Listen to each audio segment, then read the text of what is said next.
বাংলাদেশ থেকে ৯০০ motor cycle চালক নেবে দুবাই, বেতন ৮৩,০০০।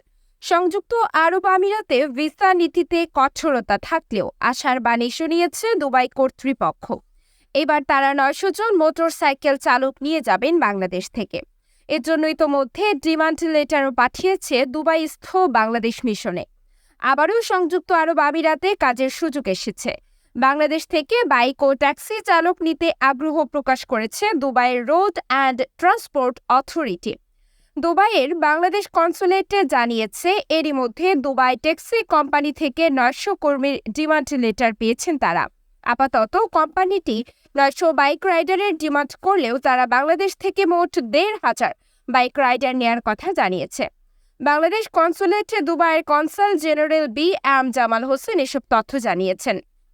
বাংলাদেশ সরকারের প্রবাসী কল্যাণ ও বৈদেশিক কর্মসংস্থান প্রতিমন্ত্রী শফিকুর রহমান গত ২৪ মে দুবাই সফরকালে বাংলাদেশ থেকে শ্রমিক নেয় এমন ১৬টি বড় কোম্পানির সঙ্গে বৈঠক করেন। বৈঠকে কোম্পানিগুলোকে বাংলাদেশ থেকে দক্ষ জনশক্তি পাঠানোর বিষয়ে আশ্বস্ত করেন মন্ত্রী। এ সময় দুবাই ট্যাক্সি কোম্পানির নির্বাহী পরিচালকও সেখানে উপস্থিত ছিলেন। এরপরই তাদের পক্ষ থেকে এই ঘোষণা এলো। এদিকে নিয়োগের ক্ষেত্রে ভাষাগত দক্ষতার উপর বেশ জোর দেওয়া হচ্ছে। নিয়োগপ্রাপ্ত কর্মীরা বেসিক স্যালারি হিসেবে মাসে ২৬০০ দিরহাম অর্থাৎ বাংলাদেশি মুদ্রায় ৮৩,০০০ টাকার বেশি পাবেন। দেয়া হবে আবাসন সুবিধাও। তবে কর্মীরা যেন দালালের ফাঁদে না পড়েন সে বিষয়ে সতর্ক থাকার পরামর্শ দিয়েছেন সংশ্লিষ্টরা।